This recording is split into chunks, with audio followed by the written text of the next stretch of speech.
तो देसी Friday series वापस आ चुका है और इससे पहले हम वीडियो में आगे बढ़े मैं आपको सीरीज के सक्सेस के बारे में थोड़ा बताना चाहूंगा। तो अक्टूबर में हमने इस सीरीज को शुरू किया था जहां हमने 4 क्रिएटर्स के काम को फीचर किया था अपने चैनल पे फ्री ऑफ कॉस्ट और आप सभी के प्यार की वजह से उनमें से 3 क्रिएटर्स को अपने फ्यूचर वर्क के लिए फंडिंग मिल चुकी है। जी हाँ, इनफैक्ट एक क्रिएटर की कहानी को तो एक OTT प्लेटफॉर्म अप्रोच करी है खरीदने के लिए और वो अब बड़े स्केल पे उस कहानी को बनाने वाले हैं। तो ऐसे में उन सभी क्रिएटर्स की तरफ से और मेरी तरफ से आप ऑडियंस को सैल्यूट है and thank you very much कि आपने इस सीरीज को इतना प्यार दिया। ट्रस्ट मी, आपके बिना यह पॉसिबल नहीं था। अब उसी सक्सेस को रिपीट करने के लिए हम दिसंबर में वापस से देसी फ्राइडे को लेकर आ गए हैं जहां अगेन 4 एपिसोड्स आएंगी और आज की जो पहली एपिसोड होने वाली है दिसंबर वाली, वो होने वाली है एक असमीज फिल्म पे जिसका नाम है तेजो टुकुरा। इस फिल्म को चिन्मय बोर्मा ने डायरेक्ट करा है और इसके प्रोड्यूसर है नजनीन उल्ला, जिनके चैनल को आप चेक कर सकते हैं, वो मैं डिस्क्रिप्शन में लिंक दे दूंगा। ये शॉर्ट फिल्म नजनीन के चैनल पे अपलोडेड है तो आप जाकर उसे वहां देख सकते हैं। शॉर्ट फिल्म की बात की जाए तो ये पपेट्री फॉर्म में है जिसमें ढेर सारे हिडन मीनिंग्स है।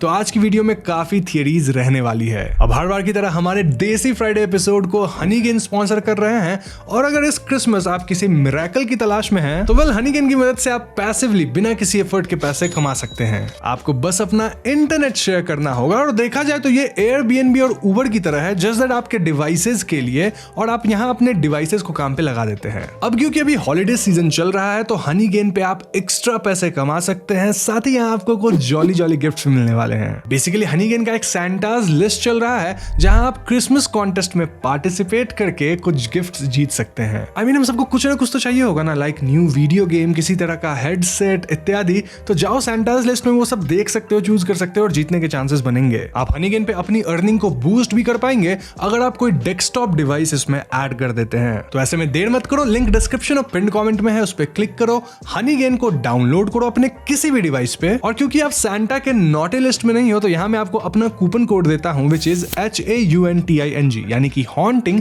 जिसके इस्तेमाल से आप इंस्टेंटली $5 कमा पाओगे। तो download Honeygain now and happy holidays.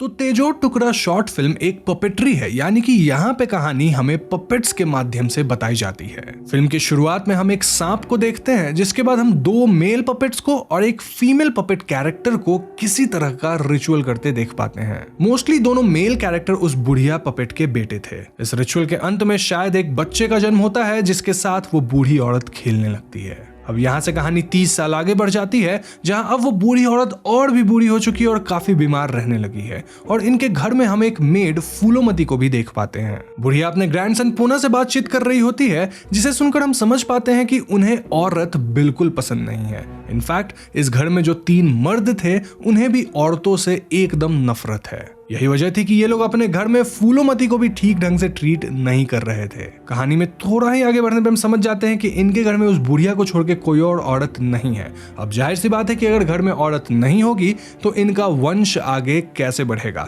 और इस बात को लेकर बुढ़िया चिंतित थी। लेकिन वो कहती है कि उसके पास वंश को आगे बढ़ाने का एक उपाय है। तो अगली रात हम घर के तीनों मर्दों को आपस में बात करते देखते हैं और उनकी बातों से पता चलता है कि आज नो मून नाइट है और आज की रात उनके लिए बहुत खास है। ऐसा इसलिए क्योंकि हर 30 साल बाद नो मून्स नाइट को बुढ़िया को किसी तरह का असाधारण सपना आता है, जिसके बाद वो घर के मर्दों को अपने जनरेशन को आगे बढ़ाने का उपाय बताती है। आई मीन घर के तीनों मर्दों ने आज तक किसी औरत को यहाँ रहने ही नहीं दिया था, फिर भी इनका जनरेशन समहाउ आगे बढ़ता था। तो कुछ देर इंतजार करने के बाद बुढ़िया बताने लगती है कि अगर तुम्हें अपने जनरेशन को आगे बढ़ाना है, वो भी एक लड़के के जन्म के साथ, यानी कि पुत्र संतान, तो तुम्हें मेरी बात ध्यान से समझनी होगी। यहाँ से कैमरा फूलोमती पे फोकस करता है, विच मीन्स ये बुढ़िया अपने बेटे और पोते को फूलोमती को पकड़ लेने की सलाह दे रही थी। अगले सीन में हम देखते हैं कि इस घर के मर्द फूलोमती को घसीट कर ले जाते हैं और उसे कैद कर लेते हैं। अब यहाँ हमें उस रिचुअल के बारे में पता लगता है जिसकी मदद से ये परिवार बिना औरत के साथ संबंध बनाए अपने वंश को आगे ले जाते थे।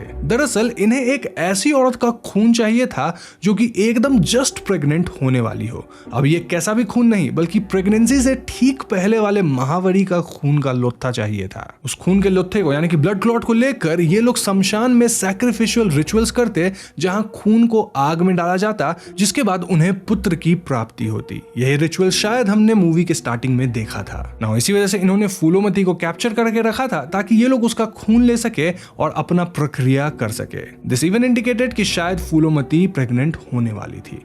नाउ जब रात बढ़ता है तो हम ये देख पाते हैं कि एक मर्द फूलोमती के साथ गलत भी करता है। खैर, खून कलेक्ट कर लेने के बाद ये लोग रिचुअल शुरू करते हैं और रिचुअल को बूढ़ी और घर के 3 मर्द कर रहे थे और पास ही में हम फूलोमती को भी पड़ा हुआ देखते हैं, विच मीन्स कि शायद वो लोग उसकी बलि भी चढ़ा सकते थे। सो एज पर रिचुअल आग में खून डाला जाता है और हम खून की बारिश होते देखते हैं। अब जैसे ही खून में आग पकड़ता है, ये आग एकदम से फैलकर बूढ़ी और उन 3 मर्दों को भी अपने चपेट में ले लेता है। देखते ही देखते वो चारों मारे जाते हैं और फिर हम वॉइस ओवर से सुन पाते हैं कि जब जब इस संसार में अधर्म बढ़ जाता है तो भगवान अवतरित होकर वापस से धर्म की स्थापना करते हैं। यहाँ से हम शिव जी के अर्धनरीश्वर अवतार को देख पाते हैं, जो कि इन पपेट्स के पपेटियर थे, यानी वही इन पपेट्स को चला रहे थे।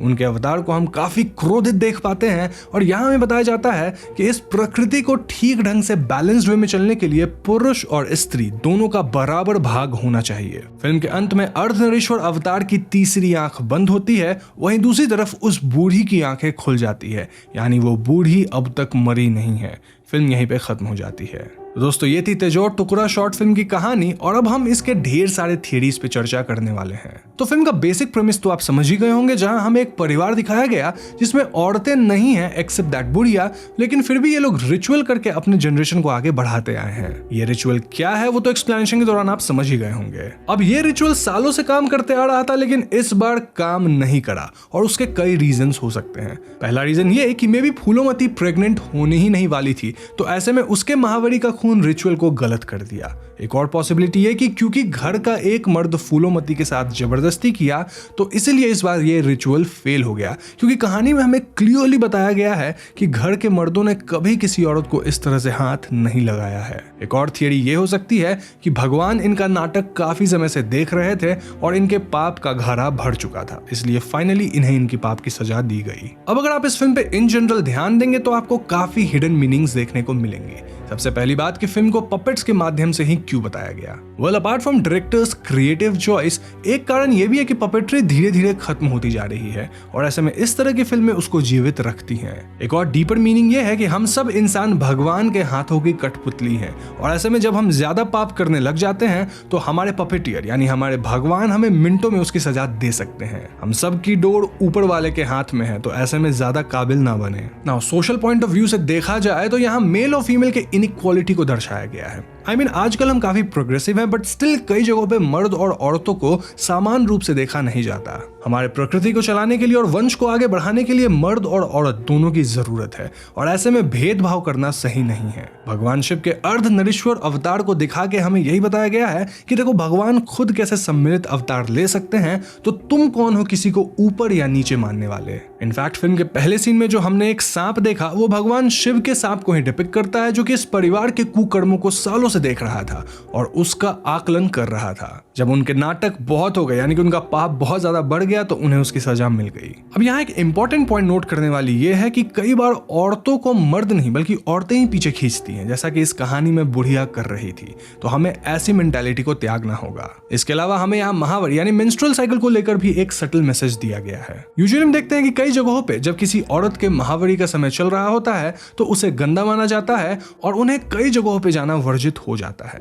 ये सब एक गलत सोच है, क्योंकि this is a natural process और ये एक औरत के हेल्दी होने को कुछ हद तक डिपिक्ट करता है, ना कि कुछ खराब। तो ये कोई टैबू टॉपिक नहीं होनी चाहिए, रादर लोगों को इसके बारे में पता होना चाहिए। ऑन द अदर हैंड, कई ऐसे भी प्रथा है जहां जब कोई लड़की अपनी फर्स्ट मेंस्ट्रुअल साइकिल से गुजरती है तो उसे सेलिब्रेट किया जाता है, लाइक वुमेनहुड का सेलिब्रेशन। आप में से हर लोगों की जगह अलग अलग तरह के कल्चर हो सकते हैं, तो उसके बारे में मुझे कमेंट्स में जरूर बताइएगा। नाउ फिल्म के अंत में हम बुढ़िया को जिंदा देखते हैं, विच डिपिक्ट्स कि ये सब एक साइकिल है। हमारे ब्रह्मांड की रचना ही ऐसे हुई है कि सब कुछ एक लूप की तरह चलता है। अब चाहे आप 4 युगों को ही ले लो, सतयुग, त्रेता, द्वापर या फिर कलयुग, जिसके बाद सब खत्म होगा और विश्व निर्माण फिर से होगा। सिमिलरली बूढ़ी औरत को अपने पाप की सजा मिल गई, उसके सब परिवार के मर्द मारे गए और अब वो फिर से अपना पाप करना शुरू करेगी। देन फिर उसके पाप का घड़ा भरेगा, फिर उसके सजा मिलेगी एंड देन यही लूप कंटिन्यू होता रहेगा। अब अगर उस बुढ़िया को अपने पाप वाले लूप को तोड़कर किसी अच्छे लूप में जाना है तो वह उसे सही राह पे चलना होगा। वो जो गलत काम कर रही है उसे त्यागना होगा। ओवरऑल ये छोटी सी फिल्म हमें कई बात कह जाती है और यही वजह है कि मुझे ये फिल्म काफी पसंद आई। फिल्म का म्यूजिक मुझे सबसे ज्यादा पसंद आया और यहाँ मैं आपसे पूछना चाहूंगा कि आपकी इस फिल्म को लेकर क्या क्या थियरीज हैं। अगर कुछ नहीं है तो कमेंट्स में जरूर बताना, कमेंट्स हमेशा खुला रहता है। साथ ही इस फिल्म को देखने का लिंक आपको डिस्क्रिप्शन में मिल जाएगा, तो प्लीज जाके जरूर चेकआउट करो। अब वीडियो पसंद आए तो लाइक और शेयर करो। जाने से पहले मैं आपको फिर से हनी गेन के बारे में याद दिलाना चाहूंगा, जिसे आप अपने किसी भी डिवाइस पे डाउनलोड कर सकते हैं using the link in pinned comment and description. वहां मेरा कोड हॉन्टिंग जरूर इस्तेमाल करें टू गेट $5 इंस्टेंटली और क्रिसमस कॉन्टेस्ट में भी भाग लो यार, काफी इंटरेस्टिंग है। इंटरेस्टिंग होगा ही, गिफ्ट जीत सकते हो आप वहां पे। अब चैनल पे नए तो हमें सब्सक्राइब करके बेल आइकन को जरूर दबा दीजिएगा, क्योंकि हम अपने चैनल पे ऐसे वीडियोस लाते रहते हैं। पीस।